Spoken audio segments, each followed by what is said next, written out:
de grado y posgrado en la Universidad República de Uruguay y en el Instituto Universitario del Centro Latinoamericano de la Economía Humana.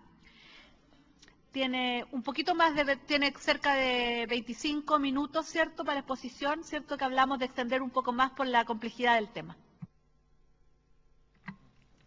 Muchas gracias, buenos días o buenas tardes casi. Mi presentación se va a basar en las recomendaciones de la Organización Internacional del Trabajo para la medición de la informalidad y con un enfoque un tanto regional, que más de lo que conozco y que probablemente sea más de interés para ustedes.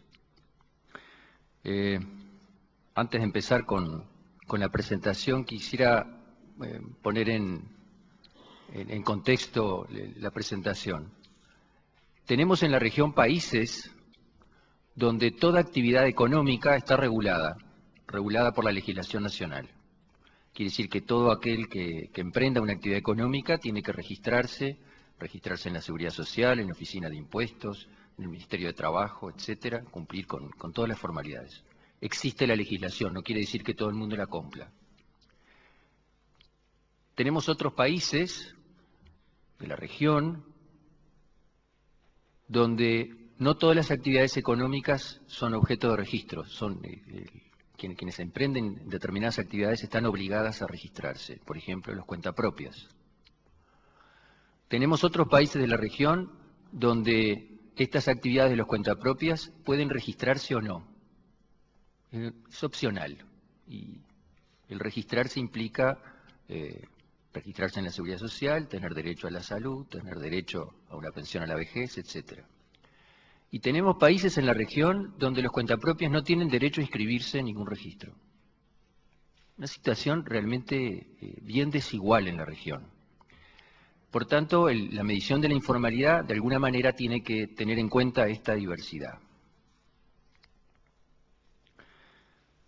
Bueno, en el año 2012 la OIT emitió por primera vez un manual para la medición estadística de la informalidad y la bibliografía en que se basa mi presentación y cualquier intento de hacer mediciones ajustadas a las recomendaciones de OIT tienen que tener en cuenta el manual del sistema de cuentas, la 15ª y la 17ª Conferencia Internacional de Estadísticos del Trabajo y algunas de las clasificaciones usuales que también están a cargo de OIT, como la de la situación en el empleo o la de Naciones Unidas sobre la clasificación de actividades.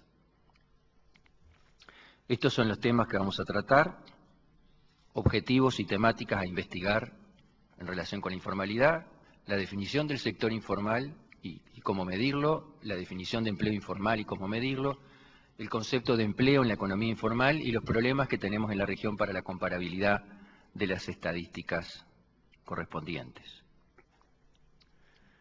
En cuanto a objetivos, los objetivos de medición de la informalidad pueden ser básicamente de tres tipos: cuantificar, caracterizar y conocer los motivos, los problemas y las barreras de acceso que ya fueron mencionadas. ¿Qué queremos cuantificar cuando hacemos mediciones de informalidad a través de encuestas, ya sean encuestas económicas o encuestas a través de hogares? Queremos conocer el número de unidades económicas en el sector informal en determinado momento o en cierto periodo. Queremos conocer el empleo que tienen estas unidades económicas.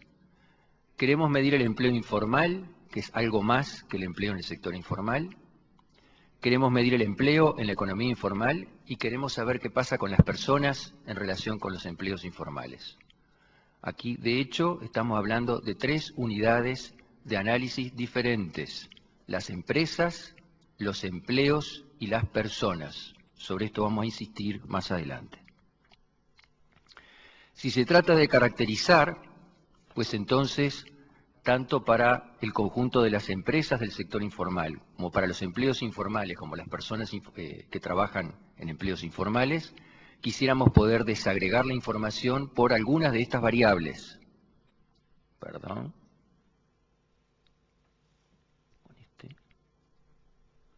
Como ven, hay distintas variables posibles para clasificar a las empresas que trabajan en el sector informal. desde el tipo de local, su ubicación o ámbito geográfico, el tipo de actividad económica, el nivel de la producción, a quiénes destinan la producción, el valor agregado que generan, el tamaño del establecimiento, cómo se financian y en qué invierten, y si se trata de empresas de empleadores o de empresas por cuenta propia. Para cualquiera será claro que cualquier investigación por muestreo tiene limitaciones desde el punto de vista del tamaño para poder hacer estas desagregaciones. Y otro tanto también para el caso de los empleos o de las personas con empleo informal. Nos gustaría saber cuál es su situación, es decir, si son trabajadores por cuenta propia, empleadores, trabajadores familiares auxiliares o asalariados, si existe algún sesgo respecto de sexo y edad, cuando se compara el empleo informal con el empleo formal, bueno, etcétera. Tercer tema, conocer los motivos por los cuales las personas están en el sector informal. Aquí hemos seleccionado algunos de esos motivos que tienen un correlato en las políticas públicas aplicables. Es decir, si el problema es insuficiente información sobre las vacantes en el sector formal, entonces políticas vinculadas con bolsas de trabajo, ferias de trabajo son aplicables. Está claro que no son estos todos los motivos por los cuales las personas están en el sector informal. Algunos trabajos que fueron mencionados hace 2 semanas en una reunión que tuvimos del Grupo de Trabajo de Indicadores del Mercado Laboral, en el que participan 12 países de la región, en el marco de la Conferencia de Estadística de las Américas, se mencionaba algún trabajo que señalaba que entre los motivos por los cuales las personas optan por el sector, algunos optan y otros no, pero para los que optan, una de las respuestas típicas es tengo libertad horaria, no tengo jefe, prefiero trabajar de esta manera que trabajar con horario fijo, con un jefe y eventualmente con salarios menores. Pero estas son, por supuesto que esta no es una lista taxativa, son algunas de los posibles motivos y las políticas que podrían aplicarse para reducir la informalidad. Un comentario más. No es gratis esto de los objetivos. Si se trata de cuantificar, si se trata de caracterizar o se trata de conocer más en profundidad, el tipo de instrumentos aplicables y los costos de esas encuestas son bien distintos. El más barato es el de cuantificar. Alcanza con una buena encuesta de hogares, una encuesta de empleo y algún módulo especial de preguntas para poder cuantificar. Pero si se quieren más cosas, como por ejemplo estas, que son las que se recomiendan en el manual, las características ya no de las personas en sus empleos informales, sino las características del establecimiento, el tipo de producción, la cuenta de producción, si tienen muchos o pocos clientes, para saber si hay mayores o menores riesgos de continuidad de la empresa, el tipo de proveedores, si esos proveedores a su vez son del sector formal o del sector informal, el tipo de competencia que tienen, la forma en que se financian, etcétera, entonces no alcanza con una encuesta de hogares. Se necesita una encuesta que se denomina mixta o en 2 fases, de la cual vamos a hacer alguna mención. Este es un ejemplo de una encuesta probablemente la más completa en la región, del caso de México, una encuesta dirigida a microestablecimientos, no solo los informales, sino a todos los establecimientos pequeños, con lo cual, una vez que se clasifican como formales o informales, es posible además analizar el perfil comparado de estos 2 grandes conjuntos. Señalo acá en rojo, no sé si se ve bien, 2 cuestiones que nos parecen interesantes. Una es cómo se inició el negocio, cómo, cuándo y por qué. Es decir, tener alguna información relevante de cómo fue esa inserción inicial en el sector informal. Y también está en rojo el tema de los problemas que enfrenta en su negocio o actividad. Repito que esto solo puede obtenerse mediante una encuesta de 2 fases. ¿Por qué la informalidad es un problema?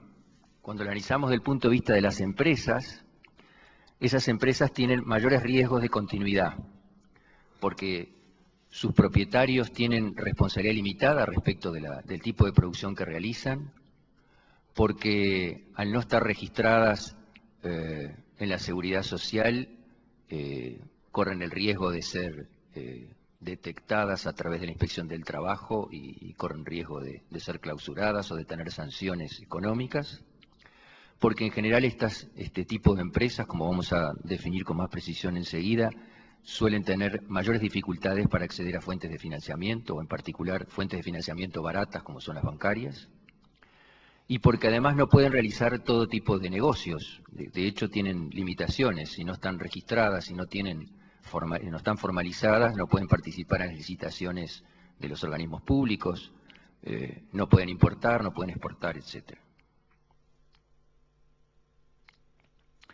Desde el punto de vista de los trabajadores, la informalidad es un problema porque no cuentan con la protección que les otorga la seguridad social, suelen tener menores prestaciones laborales, y se conoce, por estudios que ya se han hecho, que hay asociación entre la informalidad y ciertos grupos vulnerables.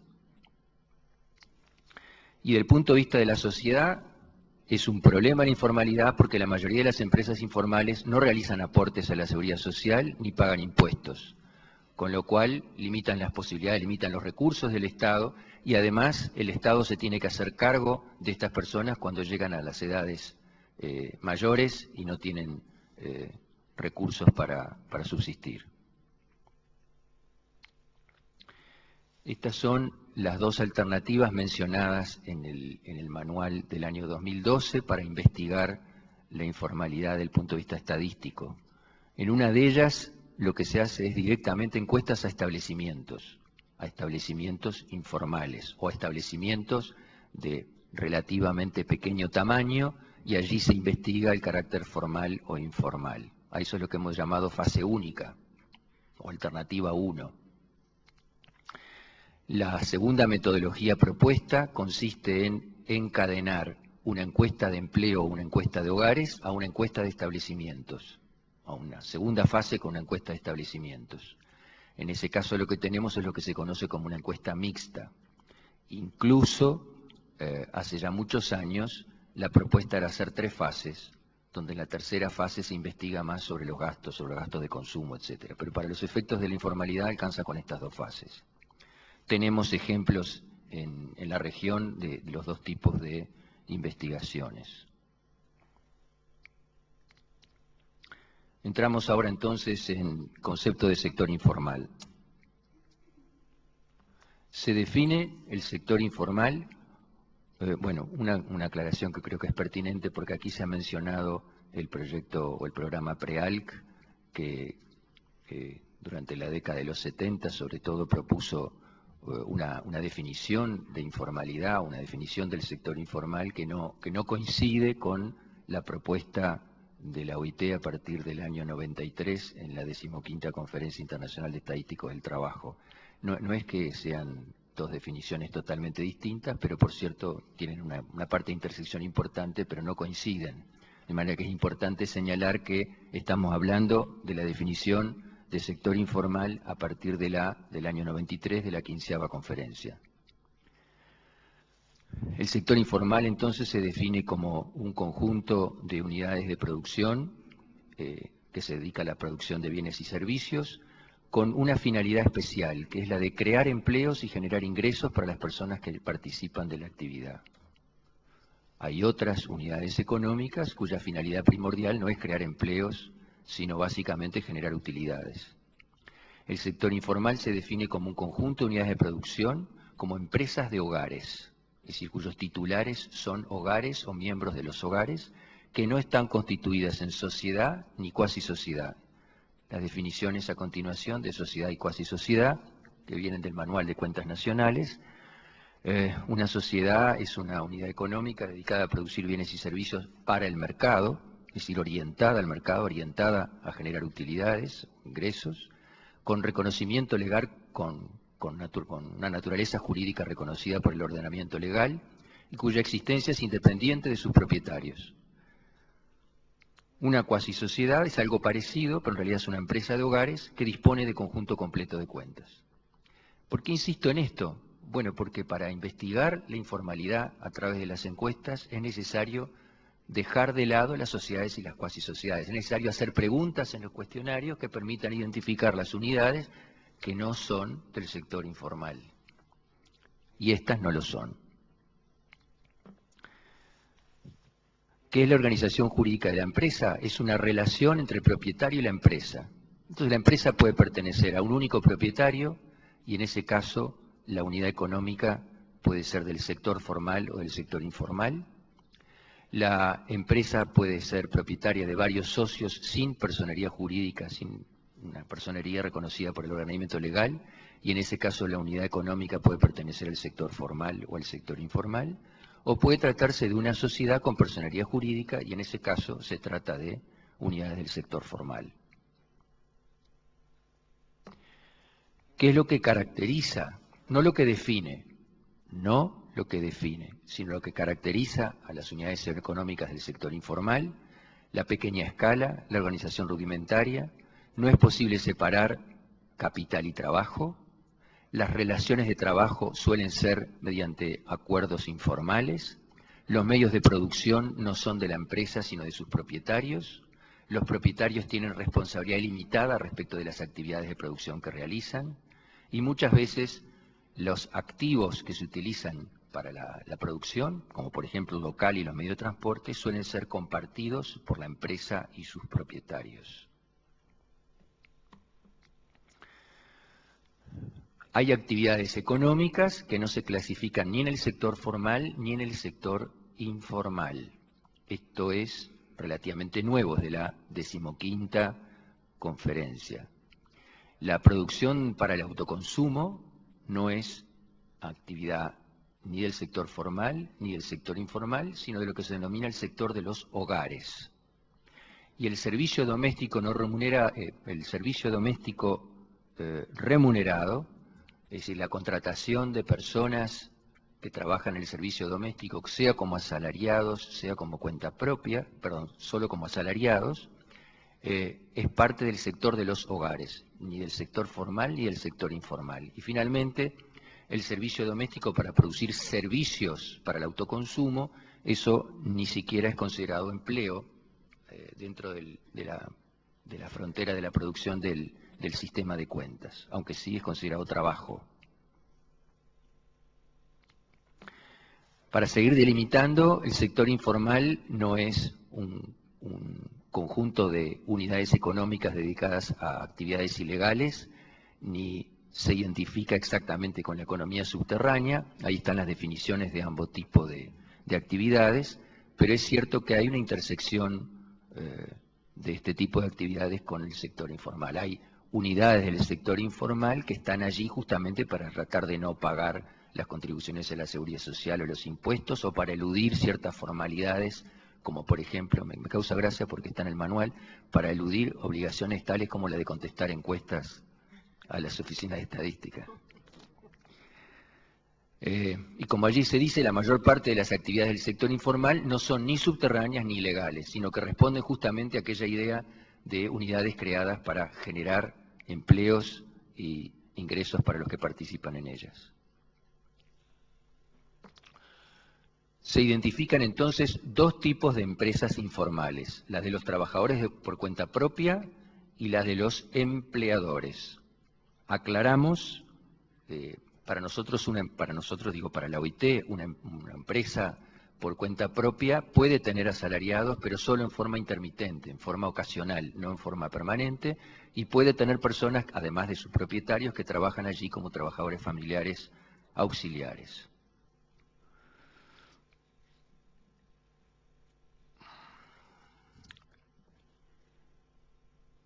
En este gráfico lo que trato de mostrar es que no necesariamente con la definición de sector informal que acabamos de dar, las empresas del sector informal sean todas pequeñitas.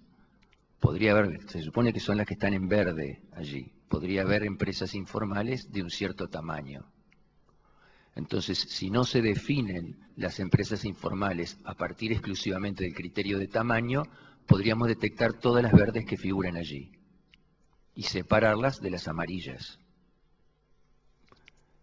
Si en cambio la definición del sector informal se hace exclusivamente a través del criterio del tamaño, entonces las que son, por ejemplo, en este caso, o que tienen más de 10 trabajadores y están en verde, no las estaríamos captando, y por otro lado estaríamos clasificando como informales las amarillas que quedan por debajo de la barra.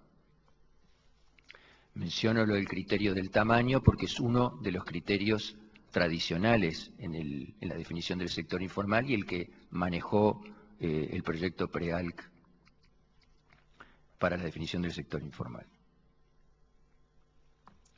Algunos casos especiales, como por ejemplo los servicios profesionales y técnicos, que en el proyecto de PREALC, en el programa de PREALC, se consideraban por fuera del sector informal.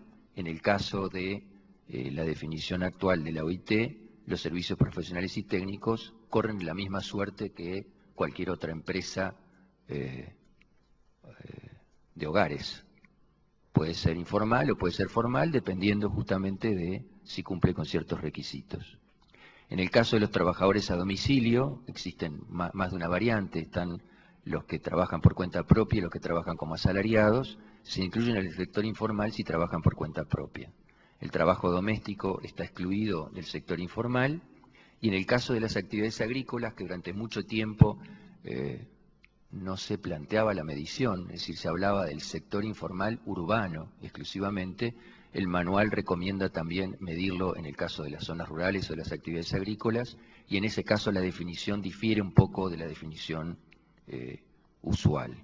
¿Por qué? Porque en la definición usual aparece el requisito de llevar contabilidad completa, y en el caso de las explotaciones agropecuarias la contabilidad suele estar ausente casi completamente. Bueno, acá tenemos el primer esquema bastante claro que relaciona la propuesta del sistema de cuentas con la definición del sector informal de la Conferencia Internacional de Estadísticos. Voy a ir despacito acá.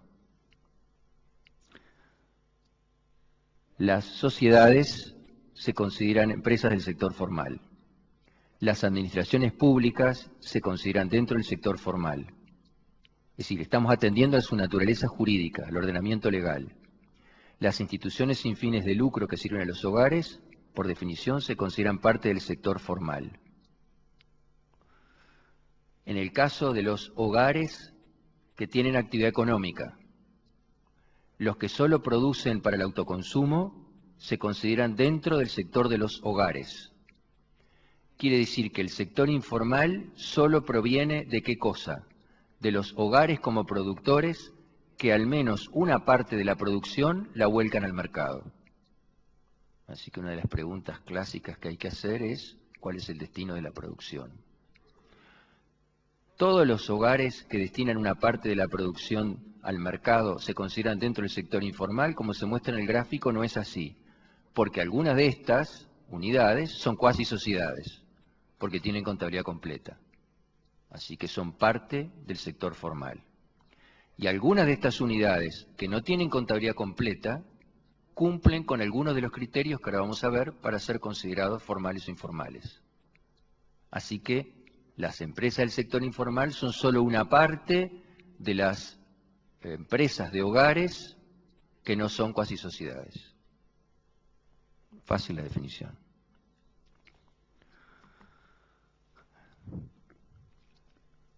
¿Qué es el empleo en el sector informal? Es la población ocupada que en el periodo de referencia estaba ocupada en al menos una unidad del sector informal, independientemente de su situación en el empleo y de si su actividad era principal o secundaria. Segundo lío que tenemos, las encuestas de empleo, las encuestas de hogares en la región, ¿preguntan por actividades secundarias? Algunas sí y otras no. Y las que preguntan por actividades secundarias, ¿preguntan las preguntas necesarias para clasificar las unidades donde estas personas tienen sus empleos secundarios como para saber si son formales o informales? Y la respuesta es en general no. Tenemos muy poca información. Recién de a poco los cuestionarios de las encuestas de empleo y de hogares están incluyendo preguntas que permiten cuantificar los empleos informales en los segundos empleos. Por el motivo de que las personas suelen tener uno o más empleos y a veces ninguno, las personas ocupadas informales son menos que la cantidad de empleos informales. Vuelvo a insistir sobre el hecho de que tenemos ahí dos unidades de análisis, la persona y el empleo. Si los cuestionarios de hogares lo permitieran, si los cuestionarios de las encuestas de empleo lo permitieran, entonces podríamos clasificar a las personas con empleo en el sector informal dependiendo de si ese es su único empleo o si tiene además otro. Y si tiene además otro, si ese otro es principal en el sector informal o principal en el sector formal. Esta matriz, este cuadro, no lo podemos hacer si no hay esa información en las encuestas. Y en la mayoría todavía no las hay.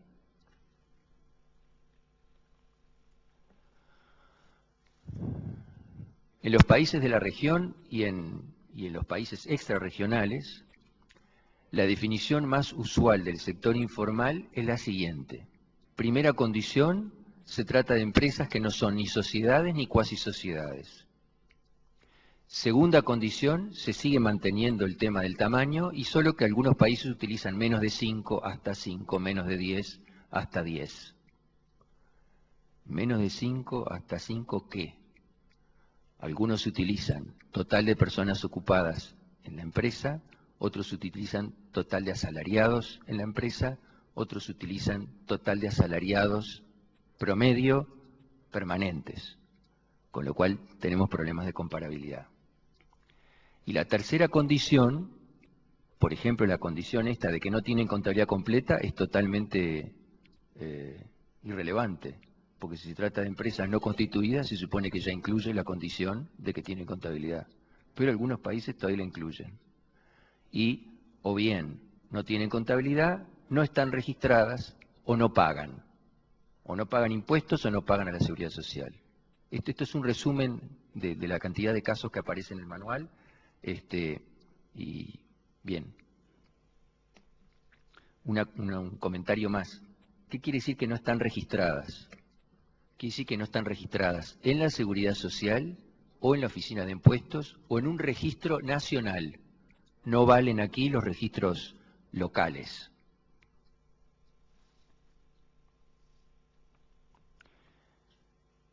Bien, pasamos ahora a empleo informal, que es el otro gran asunto. Tenemos ahí la definición de la clasificación de la situación en el empleo, que define un empleo como un conjunto de tareas o cometidos desempeñados por una persona o que se prevé que ésta pueda desempeñar. Dice esa definición, incluido el trabajo por un empleador y el empleo independiente. Esta definición va a ser revisada la semana próxima en la 19ª Conferencia Internacional de Estadística del Trabajo y se va a quitar esta parte, incluido para un empleador y el empleo independiente, porque está sobreentendido, y va a ser sustituido por, si no recuerdo mal, en una única actividad, en una única unidad económica. Es decir, que quienes trabajan en dos unidades económicas tienen dos empleos. Vuelvo a insistir sobre que la persona puede desempeñar uno o más empleos y que por tanto algunos de esos empleos pueden ser formales, otros informales, o todos informales y todos formales. Por el papel que desempeña la situación del empleo en la definición del empleo informal, decidimos hacer esta lámina, donde mencionamos que la situación del empleo es una clasificación de los empleos, también una clasificación de las personas en función de los empleos que tiene en cuenta el tipo de riesgo económico que asume la persona. No es lo mismo el asalariado que el empleador tiene más riesgos porque tiene personal a su cargo, tiene una inversión de capital, la solidez del vínculo entre la persona y el empleo. Los trabajadores familiares auxiliares tienen un vínculo más débil con el empleo que un asalariado o un empleador o un trabajador por cuenta propia, y el tipo de autoridad sobre la unidad económica y sobre otros trabajadores, esto es obvio. El actual clasificador es muy pobre, presenta solo esas 5 categorías y una categoría residual para cuando no hay suficiente información para clasificar a la persona por su situación. Y esta clasificación va a ser revisada probablemente en la siguiente conferencia internacional, porque hay demandas de los países en el sentido de que esta clasificación esconde situaciones bien distintas. No es lo mismo ser empleado del sector público que del sector privado o ser empleado en un hogar. Los trabajadores por cuenta propia son un grupo bastante heterogéneo, desde personas que tienen ingresos altos y no corren mayores riesgos, hasta otros que tienen baja productividad, e incluso algunos que solo trabajan para el autoconsumo, que están clasificados allí.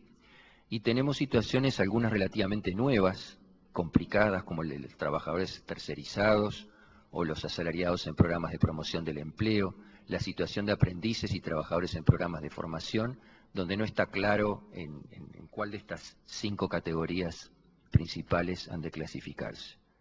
Pero basado en esta clasificación, que por el momento es la vigente,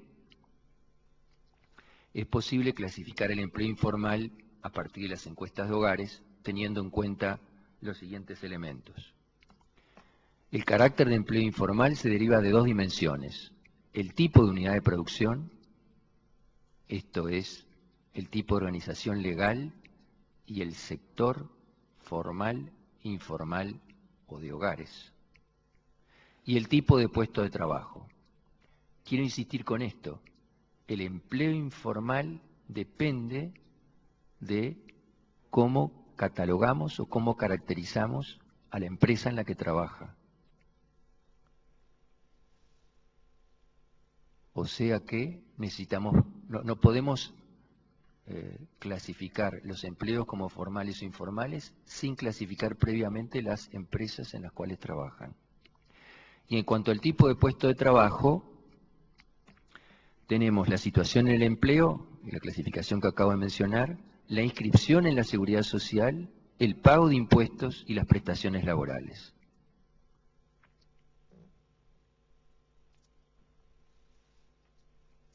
¿Por qué el empleo en el sector informal puede diferir del empleo informal?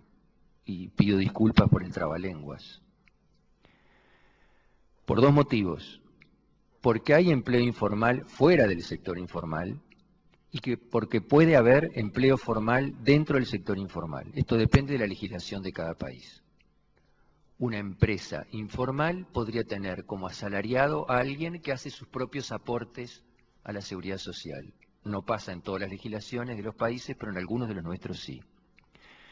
Lo que está en rojo es la parte más relevante de la diferencia. Empleo formal en el sector informal, 0,3%, 0,5% dependiendo de los países, o 0 si hay países en donde esto no es posible. Bien, y acá la solución operativa. ¿Cómo definir el empleo informal a través de las encuestas? Bueno, principalmente utilizando la situación en el empleo. Si el trabajador es por cuenta propia o un empleador, su empleo es informal si su empresa es informal. Solución barata y fácil de clasificar. Si el trabajador es un familiar auxiliar, no importa dónde trabaje, se lo considera con empleo informal. Si el trabajador es por cuenta propia, dedicado a la producción para el autoconsumo, por definición, tiene un empleo informal. Así que, desde el punto de vista operativo, relativamente fácil. ¿Dónde se complica? Se complica acá, en el caso de los empleados. Se complica sobre todo porque la 17ª conferencia, y también el manual que así lo recoge, da opciones. Quiero que miren especialmente la O. Esa O no es una O de exclusión, sino una O de opciones. Cada país, cada investigador, cada investigación podría definir como empleo informal de un empleado utilizando todas o algunos de estos criterios. El incumplimiento o no de la legislación laboral, el pago o no del impuesto a la renta, el estar inscripto en la seguridad social y que se cumplan para ese trabajador empleado o asalariado determinadas prestaciones y se expresan, se mencionan especialmente el derecho al preaviso al despido, la indemnización en caso de interrupción del contrato de trabajo por cuenta del empleador, el tener derecho a vacaciones anuales pagas o a licencia por enfermedad paga. Y hay un etcétera ahí que abre posibilidades. En ningún lugar se menciona cuáles son adicionalmente estas normas de la legislación laboral. En ningún lugar, digo, ni de la 17ª ni en el manual. Así que lo hemos tenido que interpretar. Y de hecho lo estamos utilizando ya en algunos países.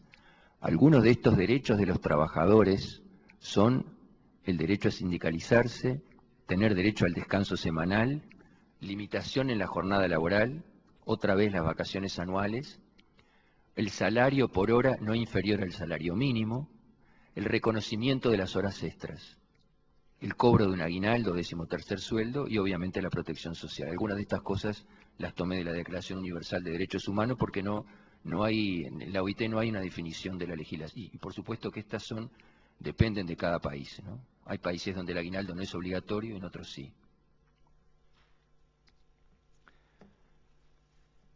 En este cuadro lo que queremos es mostrar la relación entre sector informal y empleo informal. Como vemos, en el sector formal puede haber empleo informal, y de hecho lo hay en buena parte de nuestros países.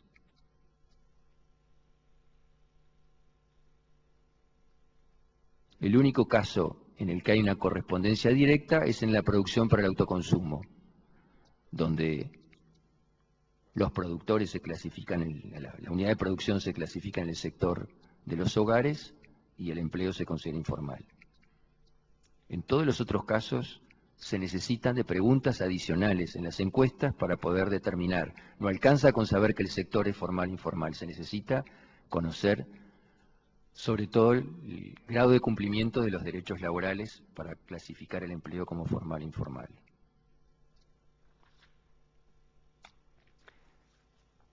Aquí esta lámina, no me acuerdo si es del Banco Mundial o del BID, creo que es del BID, de hace un par de años, y donde muestra cuál era la situación de América Latina en relación con otras subregiones del mundo. Y como ven, la mediana del empleo informal está muy cerca del 50%, quizá algo menos. Y ese es el dato que estamos manejando a través de las variables proxy, que la informalidad en América Latina está en el orden del 47,8%. Y dije variables proxy porque todavía no logramos armonizar las mediciones de informalidad en la región. Estas son las definiciones que utilizan algunos países para medir empleo informal. Observen cómo en algún caso es bien sencilla la definición, bien fácil de determinar. En el caso de Brasil, por ejemplo, son los que no tienen contrato escrito. En el caso de México, los que no tienen acceso a salud en virtud de su empleo. Aclaro que en el caso de México el acceso a salud solo se obtiene si hay registro en la Seguridad Social, o sea que es casi equivalente. Pero desde el punto de vista práctico es más fácil preguntar a la persona si tiene acceso a salud en virtud de su empleo que preguntarle si tiene...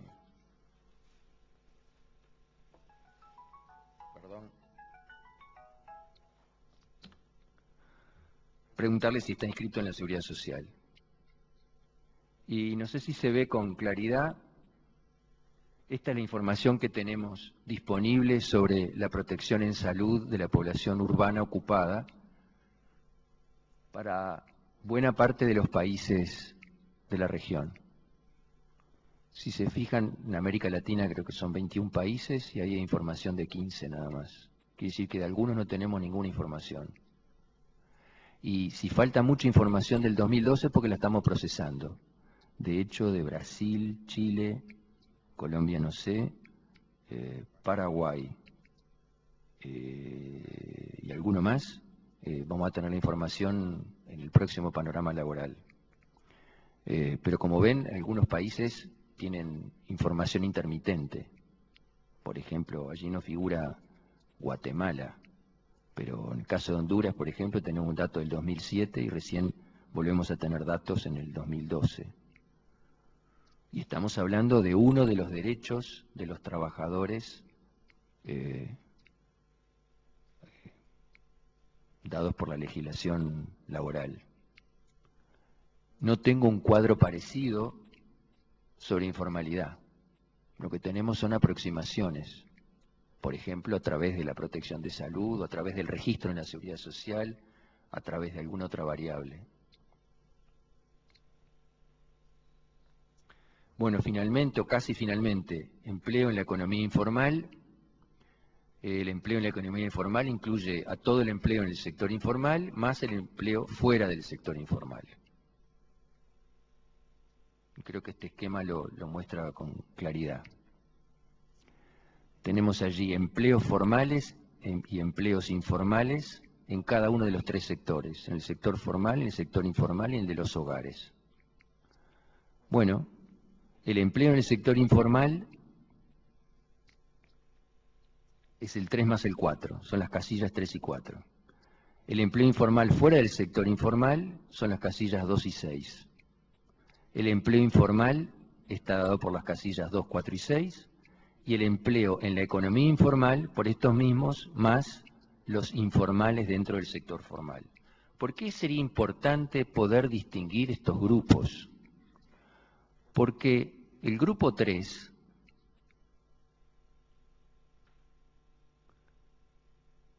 requiere de una política especial. Por ejemplo, incentivar la actuación de la Inspección del Trabajo. Por ejemplo. Mientras que en los otros grupos, seguramente las políticas públicas deberían apuntar quizá también a fortalecer la Inspección del Trabajo, pero a otras políticas que puedan ayudar a las personas a salir de la situación de informalidad.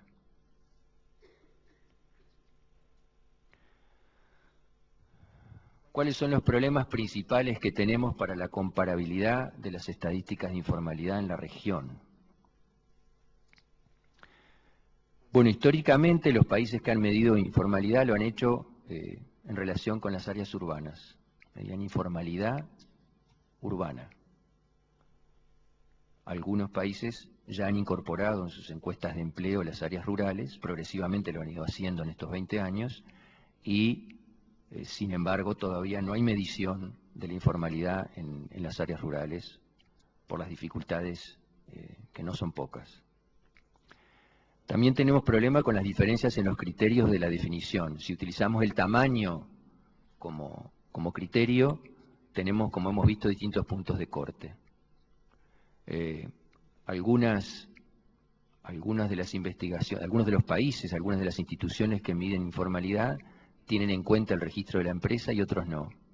Algunos siguen excluyendo las actividades profesionales o técnicas y otros ya los incorporan en el caso de que sean informales con la definición nueva.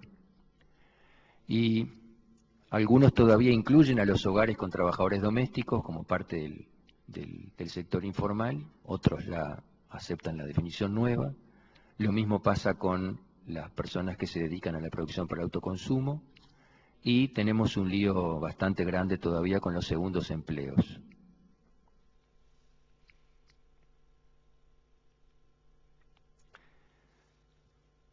En el año 2012 la OIT elaboró una nueva base de datos que se llama ILOSTAT y que tiene información de, creo que son 136 países que proporcionaron datos hasta el 2011. Sobre esos temas que están allí, observen que la informalidad está ausente. ¿Por qué? Por los grandes, primero porque pocos países en el mundo tienen mediciones de informalidad, y probablemente no hay dos países que lo midan de la misma forma. La idea es incorporar en algún momento el capítulo de informalidad en esta base de datos.